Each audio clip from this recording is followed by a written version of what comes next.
welcome back to Amanda Love Sense and Books. I'm going to go over the 23 books I would like to read for 2023. I'm going to try to cut down on my physical TBR because I have a lot that I've not read through. And these 23 books will not be part of series, at least that I know of. If there are, I apologize because didn't think they were. But anyway, these are not supposed to include ones out of series because I would like to finish series or start series. I will do another video for that. But let's see if I read all of these by the end of 2023. The first book will be Red, White, and Royal Blue by Casey McQuiston. I can read you the synopsis on the back of some of these books because some of them I don't know what they're about. What happens when America's first son falls in love with the Prince of Wales? When his mother became president of the United States, Alex Claremont Diaz was promptly cast as America's a young royal. Handsome, charismatic genius.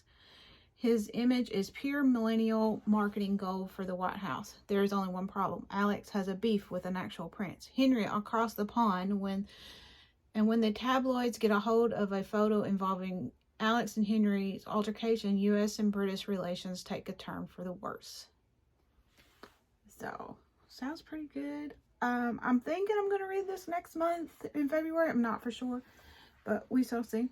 I've heard really good things about it. The next one is Redeeming Love by Francine Rivers.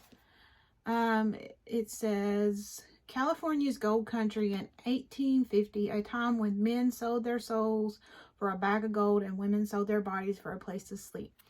Angel expects nothing from men but betrayal. Sold into prostitution as a child, she survives by keeping her hatred alive, and what she hates the most are men who use her, leaving her empty and dead inside. When she meets Michael Hosmsey, not sure how to pronounce that, a man who seeks his father's heart in everything, Michael obeys God to marry Angel and to love her unconditionally. Slowly, day by day, he defies Angel's every bitter expectation until despite her resistance, her frozen heart begins to thaw. So it sounds like enemies, possibly lovers, not for sure. The Unhoneymooners by Christina Lauren. I only read one Christina Lauren book last year, and that was The Honey Don't List, and I really liked it. It was in my top books of the year. So I'm hoping this one will be.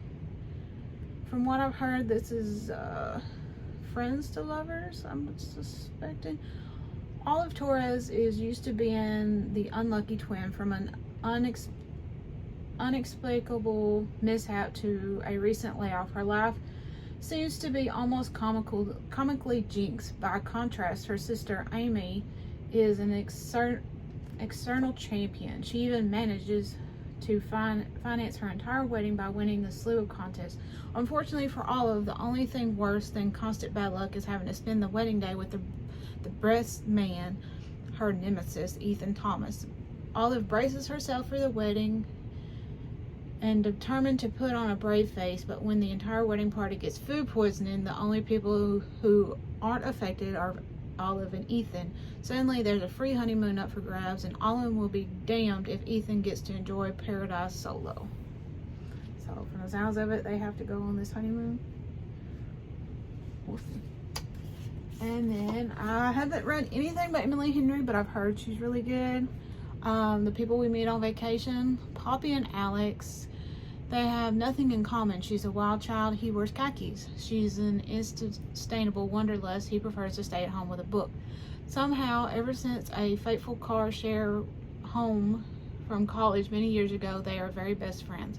For the most part of the year, they have lived far apart. She's in New York City. He is in their small hometown, but every summer for a decade, they have taken one glorious weekend together, until 2 years ago when everything ruined and they haven't spoken since. Friends, ex-friends to lovers, maybe? Dating Dr. Deal by Nisha Sharma. It says, Korean man dreams of having a love story like her parents, but prefers restoring her classic car to swiping right on dating apps. When her father announces he is selling her late mother's home, Korean makes a deal with him and he'll gift her the house if she can get engaged in 4 months.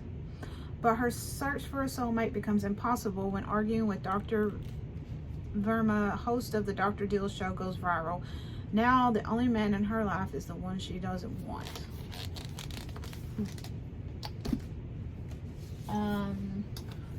The Unquiet Heart by Katie Welsh says, Eansburg, 1893. Sarah has no intentions of marrying her dull fiance Miles, the man of her family hopes will restore her reputation and put an end to her dreams of becoming a doctor. But when he is arrested for murder she is sure he didn't commit, she finds herself in a reluctant alley. Beneath the general facade of upper-class Eansburg lurks blackmail, adultery, poison, madness, and Sarah must return to Eansburg's slums, back alleys, and asylums as she discovers the dark past about a family where no one is what they seem, even Miles himself. It also brings her back into the orbit of her Professor Gregory.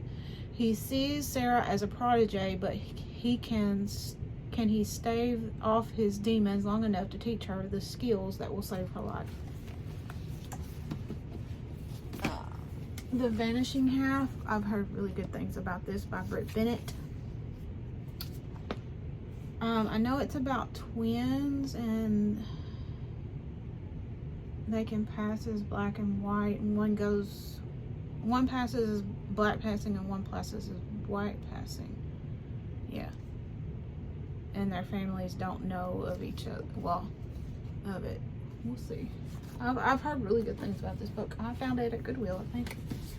The next one, I really fell in love with Megan Miranda last year, so I found this in one of the bins at Walmart. The Girl from Widow Hills. Everyone knows the story of A Girl from Widow Hills. It says the author of The Last House Guest. Adrian was just 6 years old when she was swept away while sleepwalking during a terrifying rainstorm. Strangers and friends, neighbors, and rescue workers set up parties and held vigils praying for her safe return. Against all odds, she was found alive, clinging to a storm drain. The Girl from Widow Hills was a living miracle. Adrian's mother wrote a book, Fame followed, fans and letters and creeps and stalkers, and every year the anniversary, as soon as she was old enough. Adrian changed her name and disappeared from the public eye. I really liked her other 2 books I read last year, so. Elle Kennedy's The Deal. I'm pretty sure everyone has heard about this one. She is about to make a deal with the college bad boy. Hannah Wells has finally found someone who turns her on, but while she might be confident in every other area of her life, she's carting around a full set of baggage when it comes to sex and seduction. If she wants to get her crush's attention, she'll have to step out of her comfort zone and make him notice, even if it means tutoring the annoying, childish, cocky captain of the hockey team in exchange for a pretend date. So, another Francine Rivers book, The Masterpiece. Successful Los Angeles artist Roman Vesquico appears to have everything he possibly want: money, fame, women. Only Grace Moore, his reluctant new hired assistant, knows how truly little he has. The demons of Roman's past have seemed to echo through the halls of his empty mansion out across his breathtaking Topacana view. But Grace doesn't know how her boss secretly wrestles with those demons by tagging buildings as the Bird, a notorious unidentified graffiti artist, an alter ego he wished that could destroy his career and land him in prison. Love and Other Words by Christina Lauren. As I said, I really liked her last year, so we'll see how this one goes. It says, Macy's Sorrentino is settling into an ambitious, if emotionally tapered routine. Work as hard as new pediatrics residents, plan her wedding to an older, famously secure man, keep her head down and heart tucked away. But when she runs into Elliot, the first and only love of her life, the careful bubble she constructed begins to dissolve. Once upon a time, Elliot was Macy's entire world, growing from her giddily bookish friend into the man who coaxed her open heart up again, only to break it in the very night he declared his love for her. I've heard it possibly will make you cry. The Lonely Bones by Alice Sebold. I think there's a movie or TV show based on this. It says when we first met Susie Salmon, she was already in heaven. As she looked down from this strange new place, she tells us in the fresh and spirited voice of a 14-year-old girl a tale that is haunting and full of hope. In the weeks following her death, Susie watches life continue without her. Her school friends trading rumors about her disappearance. Her family holding out hope that she'll finally be found. Her killer trying to cover his tracks. Months passing without leads, Susie sees her parents' marriage being contorted by loss. Her sister hardening herself in an effort to stay strong, and her little brother trying to grasp the meaning of the word gone.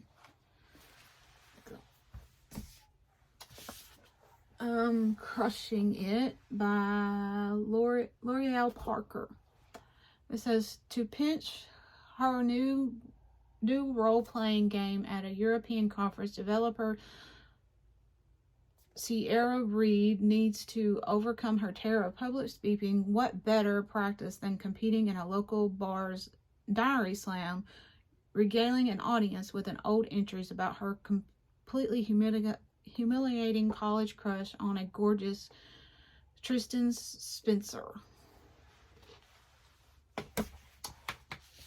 The 7 or 8 Deaths of Stella Fortina by Juliette Grimes. I'm not really sure. Oh, it has a mat. So pretty. There's one in the back too. It says, for Stella Fortina, death has always been a part of life. Stella's childhood is full of strange and life-threatening incidents, moments of ordinary situations like cooking an eggplant or feeding pigs unexpectedly take lethal turns. Even Stella's own mother is convinced her daughter is cursed or haunted. In their rugged Italian village, Stella is considered an oddity, beautiful, smart, isolated, and cold.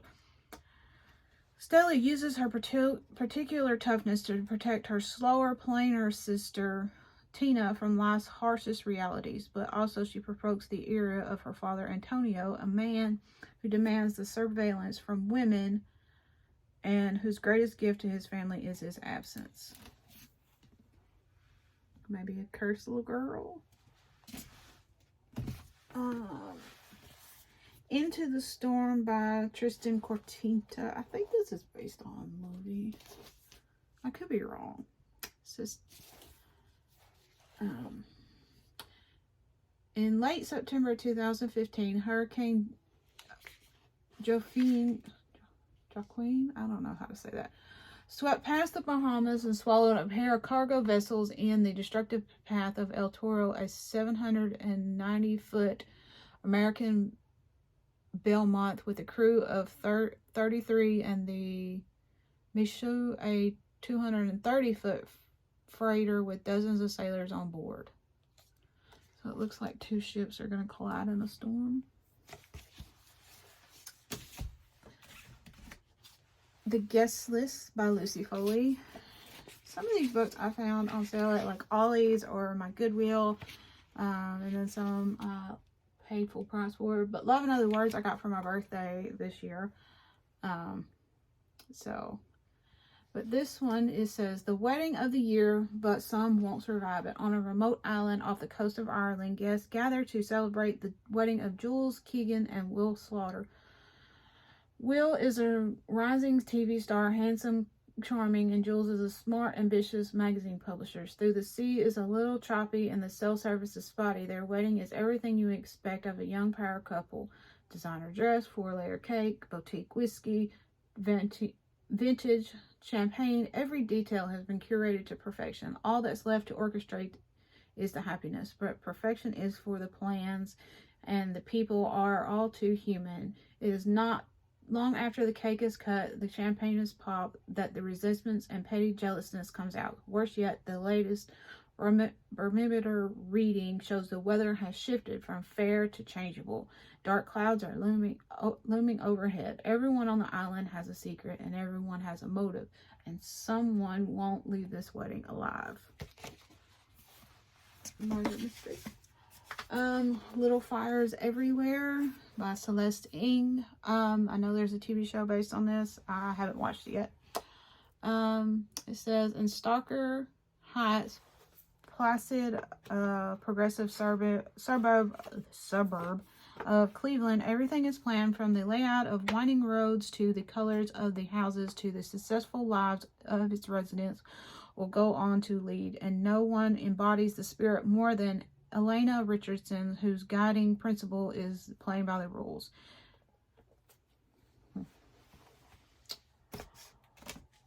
What's Left of Me Is Yours by Stephanie Scott.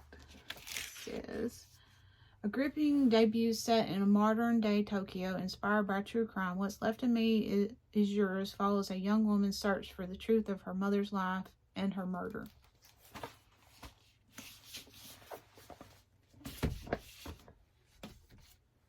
All the Light We Cannot See by Anthony Tauber. I'm sorry, I butcher names. I apologize. It says, Marie-Laure LeBlanc lives with her father in Paris near the Museum of Natural History where he works.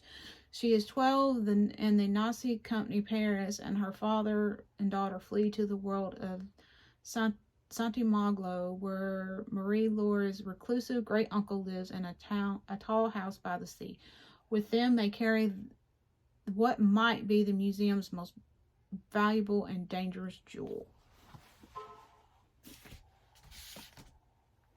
Once Upon a River by Diane Setterfield. It's so pretty. Oh, as you can see, I got this at Ollie's. I don't think there's any cute things in here. It says, 3 girls missing, 1 is returned, and a story begins. Educated by Tara Westover. It's a memoir. I think that, yeah, this is where she's lived in the mountains of Idaho and prepared for the end of the world. Like, pretty much she didn't get any medical or any regular education. Her father and mother didn't let her, and then she set off to do that herself. So I've heard it's really good. I want to read it. This one I'm iffy about. I also got this one at Goodwill because I'm not a big paranormal person. I'm terrified of ghosts, so I'm not sure. I'm kind of intimidated by this book. But A History of Wild Places by Shane Earnshaw. It says, Travis Warren has an unusual talent for locating missing people. Hired by families as a last resort, he requires only a single subject to find the person who has vanished. A well-known author of dark, macabre children's books, he is led to a place many believe to be only a legend. And then the last one, I have plenty of other books, but these just kind of spoke to me today. So we'll see if I do that. But Permanent Record by Mary H.K. Choi. I've heard really good things about her. I heard Yoke was a really good book. I haven't read it yet, but I found this one at the Dollar Tree. And look at this. How cool is that? And then, like, it does it on the back too. It's a really cool cover. But I want to try her out.